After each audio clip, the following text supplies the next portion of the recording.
Welcome to The Less Stressed Life, all about making this your time to feel freaking awesome about your life, health, and happiness. This podcast of The Less Stressed Life is hosted by Krista Bigler. Krista is an integrative registered dietitian nutritionist who specializes in reducing food-related stress, inflammation, and symptoms of food sensitivities. She brings over a decade of nutrition expertise and playing with her food to the table. From coaching, teaching, writing, and working within a major food company to behind the scenes for a health celebrity. To learn more, visit lessstressedlife.com.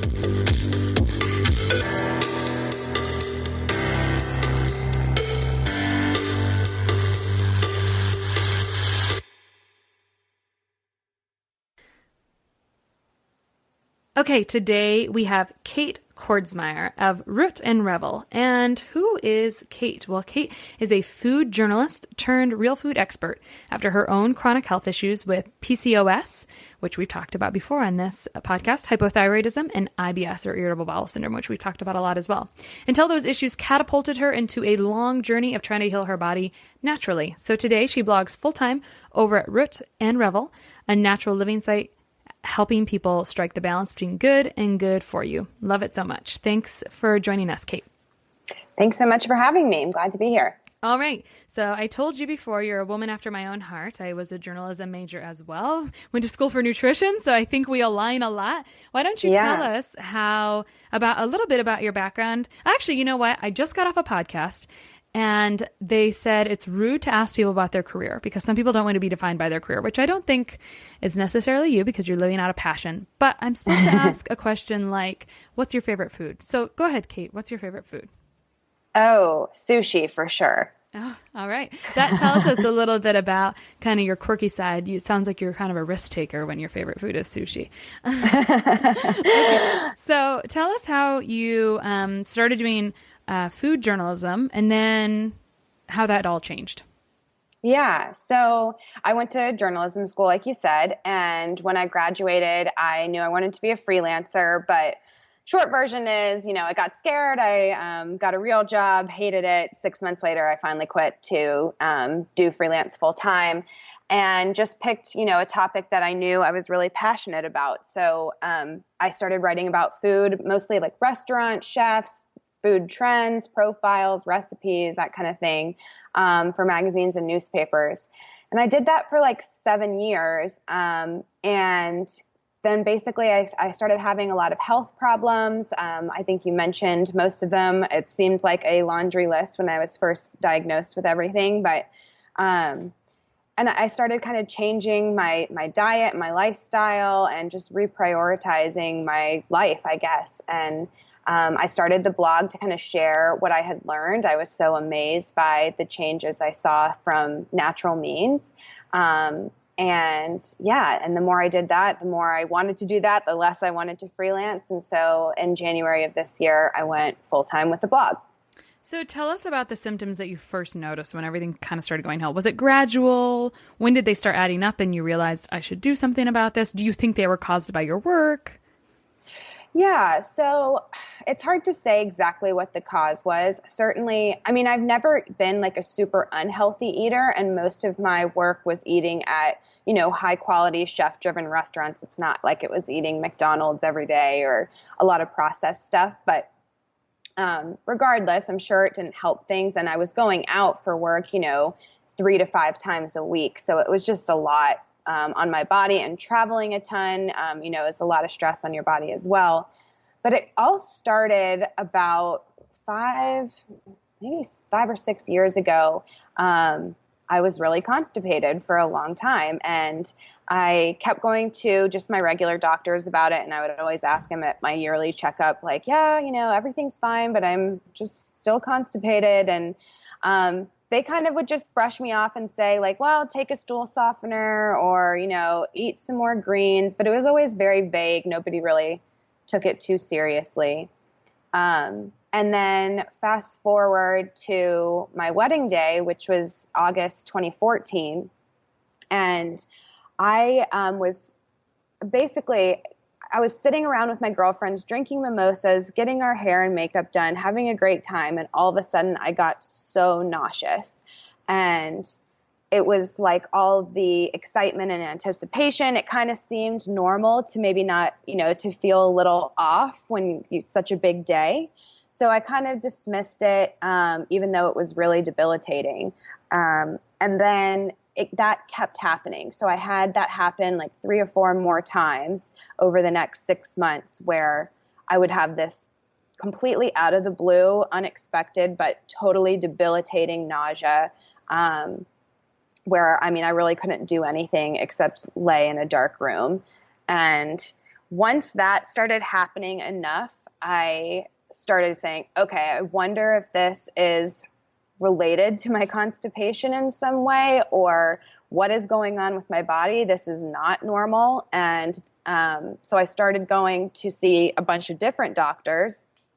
And I guess I was about 27 at this time, and I ended up having a colonoscopy because we thought I might have colon cancer, or, there were all kinds of theories being thrown around, but colonoscopy led to nothing, and I just kept being put on prescription medication for IBS, and it didn't help. It made things worse, and it was really expensive and had a lot of serious side effects.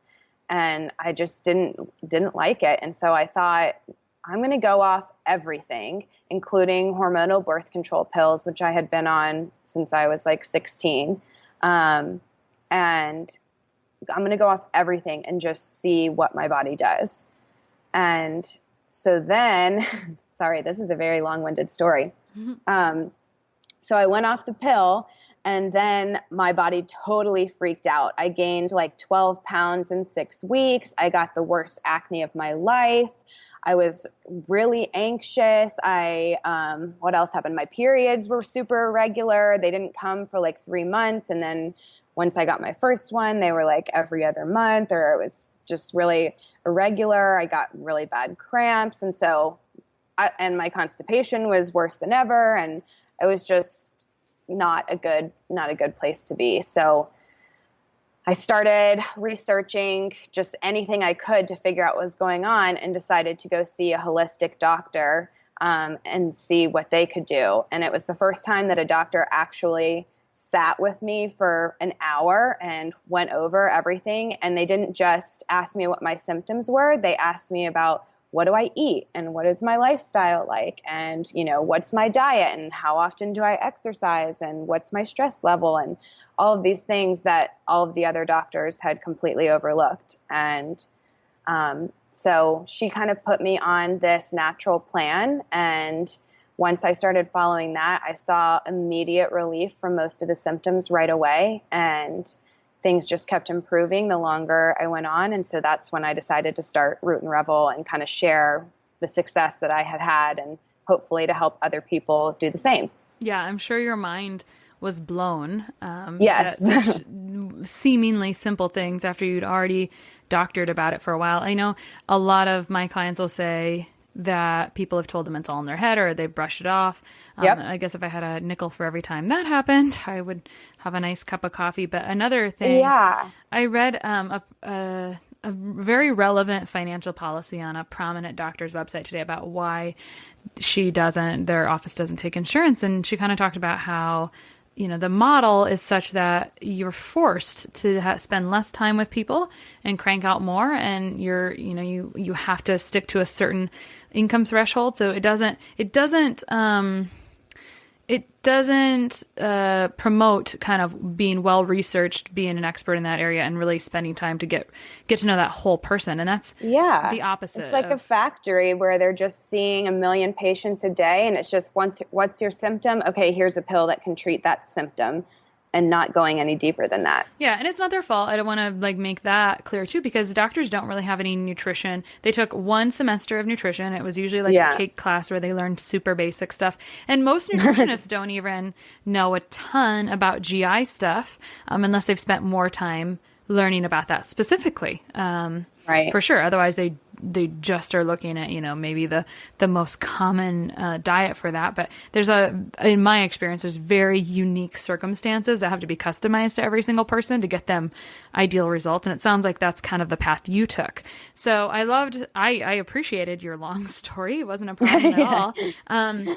often people ignore their issues and kind of chalk them up to normal until they're exasperated. And you were trying to unravel things, which made it worse. And then you finally found a little bit of a breakthrough. But I think what's more relevant is when we first connected, I saw that you had quite a busy career, right? You had a freelancing career, which can be very high demand, high stress sometimes. So you actually had to decide to make some changes. And it sounds like you were kind of helped along because you saw the results. So that always motivates people to keep going. But why did you decide? How did you decide you were going to make these changes? Because they didn't really fit into the life you necessarily designed at first.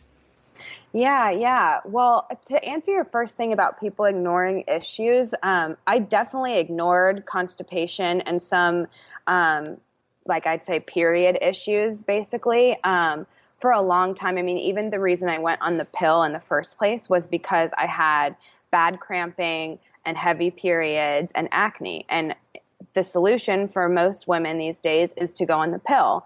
And it does help with a lot of those symptoms, but it doesn't do anything to treat the underlying cause. So, you come off and then you have all of these issues that could have even been made worse because they've had a Band-Aid over them for all these years. So I definitely think that it's important to pay attention to what your body is doing and not to listen to people when they say, like you said, it's all in your head. Or I know when I first went to my gynecologist, I said, here are my symptoms. I've gained all this weight. I've changed nothing about my diet and exercise habits. I'm breaking out. I can't get a period.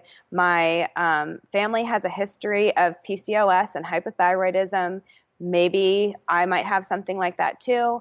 And she said, well, you're getting older and this is just what happens as we age. And I was 26. And it's like, no, it isn't. No, it isn't. So I think just because something is common doesn't mean it's normal. And I think that's the big thing. It's really common that women get cramps when they have their period, but that doesn't mean it's right. That's your body, trying to tell you something. So gas is common. Doesn't actually mean you're supposed to have it. Right. Exactly. So, I definitely agree to your point about not ignoring issues or just thinking that things are normal until you get, to a point where you can't take it anymore. I wish that I had gotten there sooner. But then your second question, how did I decide to make these changes? I feel like it was one of these things where all the stars just kind of started to align in that I was having some issues with my freelance career that I wasn't really as happy there anymore. And I had started reading about how to make money blogging and, that realizing that this really could be like a viable career path and not just a hobby. And at the same time started, finding all of this relief from these natural remedies, from changing the way that I ate and learning all of this new stuff. And so I felt like it was just sort of like the perfect time of, okay, I want to make a change in my career and this big change is happening in my life and my health. And let's kind of combine the two. And then that made it a little bit easier to stick to, especially like you said, as I was seeing like massive results, it was like, it's really easy to stick to a diet when you're losing weight, right? And not that my goal was not weight loss at all, but it was easier to stick to a natural lifestyle when I was seeing major improvements. Well, and you were feeling better, right? Right, exactly. And this happens a lot, and I have to make this point, is that unfortunately, well, I tell people all this a lot when they book appointments, is that I help people best when they are desperate. Because it's a natural human issue. Until we're exasperated and desperate, we're not ready to prioritize to actually do the things that are going to make the massive change and get us completely better. And I wish that wasn't true, but apparently it is for most of us. Because it's a recurring trend. Yeah, it's a recurring trend. And what do? I mean, you just know it and you talk about it like the truth it is to bring awareness to it. And that's I guess that's what I can do. And that's part of why I do the podcast to help people bring light to the things that they might be ignoring, quite honestly. Right. Yeah, it's really easy to do. So that's great. Yeah. So we talked about, how your symptoms, how you immediately started getting relief as you kind of followed a totally different plan. You were nourishing yourself from the inside. Did you find, when I interview people to find out if I can help them with their gut issues, which sometimes manifest as thyroid and things, other hormonal things like PCOS, I would imagine, sure. did you start to see the unraveling of all those things at once? It wasn't just, Yeah, that was what I thought was the most amazing thing, was really how interconnected the entire body is. And, at first I felt very overwhelmed that it was like, okay, my gut's out of whack, my hormones are out of whack, my thyroid's out of whack. It was like this long list of stuff that I felt like, oh my God, this is so many things I need to fix. But really what I came to realize was like, when you fix one, you fix the other just by proxy. And so, healing my gut was the first thing that happened. It was the fastest thing to happen. And it definitely helped set the stage for the other two issues that I was having. Absolutely. Yeah. And I appreciate you saying that, because I just talked to this older gentleman I have earlier today, and he's got rheumatoid arthritis and hypertension, some other stacked up things. And he said, well, right now I'm really worried about this. Or his wife will say, why? We need to be on these iron pills. And I know how it's all connected and how one thing's going to play off each other. I'm like, we have to simplify and focus on the vision. Like we have to have, and like if we step back and look at life, that's why sometimes we get so caught up in the mix and the busyness. And it's like, step back and look at what your vision is.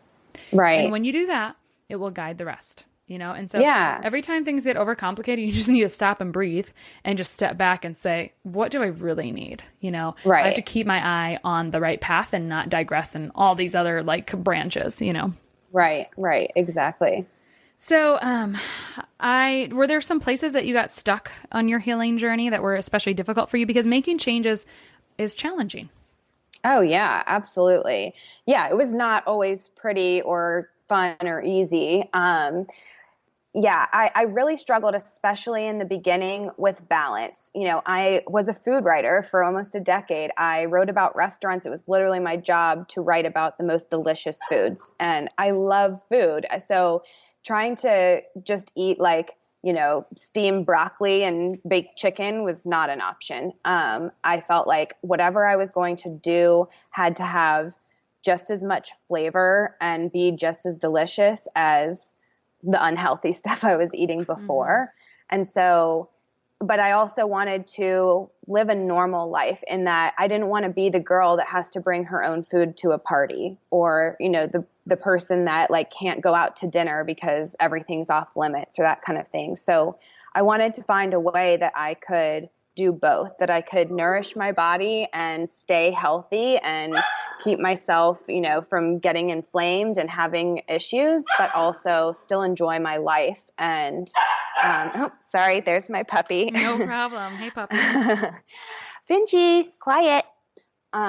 So it was hard for me in the beginning to figure out, how much is too much? What does moderation actually look like? Because people say all day, moderation, moderation, moderation. It's like, well, what is that? Does that mean I can have one cookie or one cookie a day? Or, what does that look like? And so that was one of my biggest struggles. And I kind of ended up coming up with this. I shouldn't say I came up with it. There's this concept called the 80-20 rule, which basically just means, you eat healthy 80% of the time, and 20% of the time you can just sort of let go. And so I started practicing that, and basically just did the calculations and said, okay, if I eat 3 meals a day, 7 days a week, then that's 21 meals. And that means 4 of them can be, quote, freebies. And so I didn't necessarily say, okay, I have to get 4 indulgent meals in, but I just sort of gave myself the opportunity. Okay, you can go out to lunch this day, or you can have drinks with friends this day, and just kind of watch myself. And if I got to 4, too early in the week, then it was like, well, I need to scale it back, and then vice versa. And so I just did that for a while, and eventually it became second nature. And now I definitely don't count my meals, or really, I'm sure some weeks are way healthier or way less healthy than others. But I do think that allowing yourself to just enjoy life and not obsess about food too much and what you can and cannot eat is healthy. Yeah, for sure. And this idea, I love that you calculated out. I think that's relevant, because sometimes people need this concrete concept before their intuition works, because we can rely on intuition when it's working. And for a lot of times our intuition's a little broken, or we need to calibrate it to really know it. So I love how you went through that. I am a big subscriber to 80-20 or even 90-10, depending on people's goals. Sure. So I love that. And you talked about keeping food flavorful, which again, girl after my heart. And I knew you have some, I mean, that was probably your opinions kind of about healthy food. Healthy food does not need to be boring. I absolutely agree. Because flavor rules, and it disgusts me to think that people think that healthy food is boring. It is delicious if you add things to it. I'm not a low salt dietitian. I'm a big fan of healthy mineral salts, but I know you have opinions about kind of ethnic and Southern foods. And I'd like to hear how you kind of, because you're from the South. And so I'd like to hear how you mixed some of that up, the fusion of how you've reinvented that, if so. When I was writing about restaurants a lot, I really focused on ethnic food, and I was just in love with all things Asian. And so one of the things I learned from Asian food is that the best way to add flavor is with herbs and spices, and those things are all really anti-inflammatory and full of nutrients and low calorie and great ways to liven up a dish and make something that's maybe, quote, healthy food taste almost unhealthy. Like, I think that's kind of the way that I try to do all of the recipes on Root and Revel, is that, like, you could serve it to anybody. You could serve it to the meat and potatoes man who is a picky eater, and he would think it's delicious, even though it actually is really healthy for you. So I try to really infuse a lot of different flavors that way. And same thing, I am from the South. I'm from Atlanta, born and raised. And I think that people have this idea that Southern food is really unhealthy and rich and heavy. And certainly there is that. There is tons of fried chicken and biscuits and gravy and that kind of stuff. But Southern food is also really reliant on vegetables, and we have amazing farmers down here, and you can get lots of great local organic produce. And so getting things like okra and sweet corn and peaches and pecans and stuff that is native to the South, and there's really amazing things you can do with it. So I think there's kind of this idea that I remember when I moved to California, people, when I told them I was from Atlanta, were like, "What do you guys eat there?" Like, it's not a foreign country. We eat the same things you eat, but not everybody's like Paula Deen. Yeah, no joke. Yeah, not everyone adds 2 complete sticks of butter to everything. Yeah. Which I'm not anti-fat either, but there's just, me neither. There's, anti-inflammatory factors to take into consideration when you're balancing that all out. So Sure. Creating these new habits are hard. I know you calculated down 80-20 and what that really meant to you, because that worked for you. What were some other breakthrough habits that you maybe created accidentally or on purpose, trying to make that shift to healing easier? Yeah.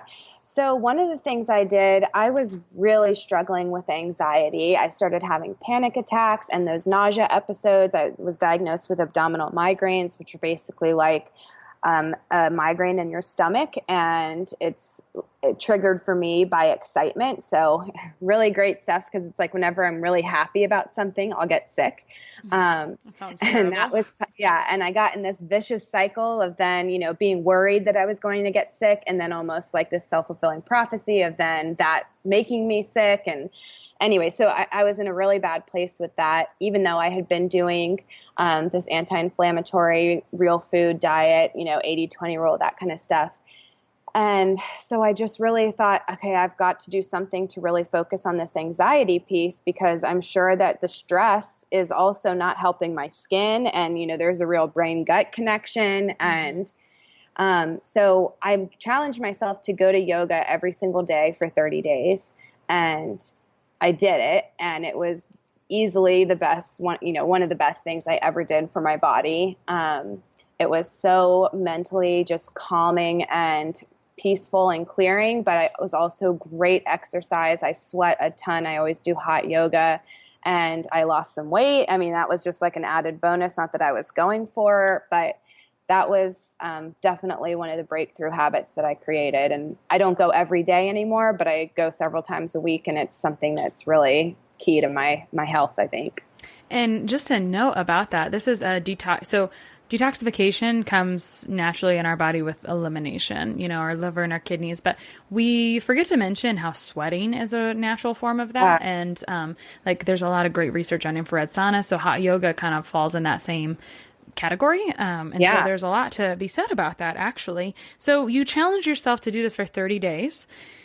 How did you do that? Because a lot of people will start something and I'm reading a great book right now called Finish by John Acuff. It just came out and it's I like that title. Oh, it's hilarious. You would love it. And he kind of talks about some research he did because he had some different books before that. And long story short, I think he says 92% of people quit on day 2. So curious, what fail safes you put into place for achieving that? Well, there's a yoga studio in my building and another one walking distance from my house. So that really helped. It was like no excuses, just go downstairs kind of thing. But honestly, like my anxiety had gotten so bad that it was just enough for me to say, like, I've just got to slow down and spend some time taking care of myself, or this is never going to get better. And honestly, like any new habit, the first week is the hardest. But once you get through that, I mean, it was like my body just craved it. I know people always say that and it's annoying, but it's so true. It's like the more you do something, the more your body wants it. Yeah, interesting. And I didn't, of course we know about the brain gut connection, but I think I could probably count on one hand the clients that don't have some type of anxiety issues if they've already got gut issues. I mean, it's just obviously pervasive, but when you're kind of facing it and looking down the hole of it, you're like, oh, wow, okay, well now I got to make sure I'm up to speed on all these other things, because actually you can perpetuate anxiety issues or predispositions if you misdose nutrients and do some different things, kind of. So you kind of have to be up on your game a little bit because we don't want to make that worse. But I appreciate that you did what we discount, that you kept it simple and you did it, like you implemented. You didn't just keep looking for the next thing. You knew that there's something that can help, so you just did it. Right. Yeah, exactly. I mean, it's hard to do, and I won't pretend like I enjoyed going every time, or I never regretted going, that's for sure, but it's always hardest to get yourself there. Yes, sorry about that. I just got a new puppy last week, and she learned to bark yesterday, so she's really excited about this new skill, which is great for somebody who works from home. But yeah, so what I was saying, though, is that my personality is just kind of like make something happen. If I see a problem, my inclination is like, how do I solve it? So I did kind of ignore, to be fair, I did ignore some of these symptoms or hope that they would go away on their own for a while. But after I started having panic attacks, that's when it was like, I can't ignore this anymore. And so I actually started going to see a counselor and doing some cognitive behavioral therapy. I found this holistic psychiatrist who is really wonderful at blending Western and natural holistic remedies. And so she's really helped me a ton, and yoga and meditation and just honestly like slowing down and cutting back on work hours and that kind of thing. It was really just like, you just have to do it. Otherwise, this is never going to stop. Right. You have to decide that you're either going to take a breather now or, drowned pretty much. Yeah. Yeah, exactly. That's definitely how I felt. And so, so I did it, and that's been so helpful. But to your point in the beginning, food is so healing. I mean, food is absolutely medicine. But for me, and everybody is different, of course, but for me, food only got me about 75% of the way healed. And I had some lingering symptoms that I just couldn't shake and couldn't solve through food. Yep. Makes sense. And thyroid, my hypothyroidism especially was probably the last missing piece of my healing. And I feel like, now I would never say I don't know what even perfect health means, because of course, sometimes I get sick, sometimes I don't feel good, sometimes, everybody's like that. But I do feel like I've fully reversed all of the conditions that I had before.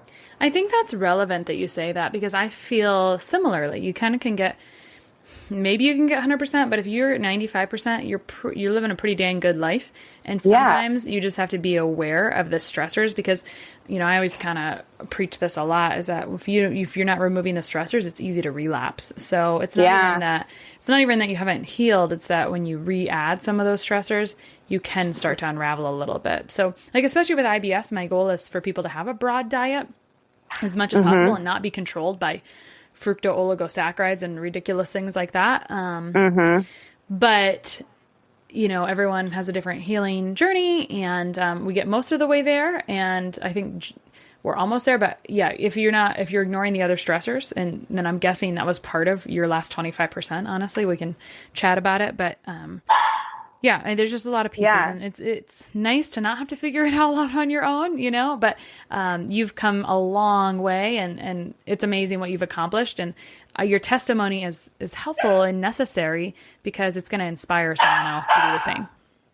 Yeah, thanks. I hope it does. That's definitely the whole reason I, wanted to start Root and Revel, was like just to help people. I felt like there wasn't a resource like this when I was trying to heal. And so, I kind of wanted to be that for other people. And it's definitely, there's no better feeling. I'm sure you can relate to getting an email from a reader or client or somebody saying like, you have helped me. Absolutely. And yeah, there's just there's nothing better than that. And I will mention as well, you were talking about the hyperthyroidism. I didn't know this. My best friend in college became a pharmacist. And so one day we were chatting about, I said, what's the most commonly prescribed drug? Because I had been kind of in diabetes, hypertension, which again, diabetes is still an endocrine issue, but she said thyroid. Thyroid. Yeah. Yeah. And I didn't realize that right away. I mean, this was years ago, but that should be eye-opening for us. Yes, absolutely. We should be a lot more aware of what we can be doing about this and how to unravel that. And I always tell people,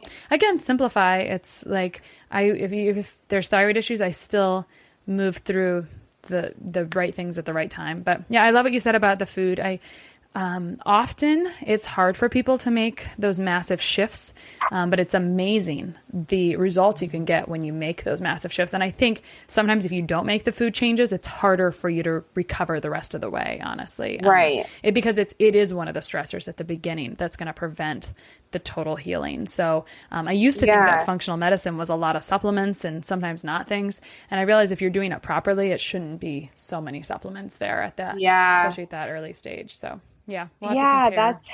That's really interesting you say that about supplements too, because that's another thing that I struggled with in the beginning was like, even though everything was, natural and I wasn't taking prescription medication, I was taking like a dozen supplements and I hated it. I mean, it wasn't like it was difficult. I always remembered. I just felt like, I don't know, I'm just swallowing so many pills every day. Is this really necessary? And, now I'm down to, I take a probiotic. I take a multivitamin that's like specific for thyroid, for thyroid health. And I take a compounded T3, T4, and that's it. And it's like so liberating to be like, oh my gosh, I just take these 3 things. Yeah, exactly. And I think that's, again, the vision. It's like, well, I'm working towards something. And that's that's how I am as well. I don't like all the supplements. And if you can't give me kind of we should have an idea of what are we doing this for? Are we doing it because, it seems like this is a good idea, or is there an end in sight? And is there an overall vision we're working towards? And, this shouldn't be permanent if we're doing things the right way. So, fun. We align a lot. I love it. So if you had to leave someone with some final thoughts, what's your gut reaction to tell someone that feels like you're talking right to them today? Focus on adding more of the good than on taking away the bad. I feel like when I feel my healthiest, it's not when I'm like, no gluten, no dairy, no this, no that. It's when I'm like, lots of vegetables, lots of color, and just thinking like, how could I make this more nourishing? And when I do that, the food's usually more delicious and I don't feel deprived. I couldn't agree more. I think we're going to be friends. I love it. So, absolutely. So where can people find you, Kate? Yeah, great. So rootandrevel.com is my blog. And then on social media, I'm just at Root and Revel.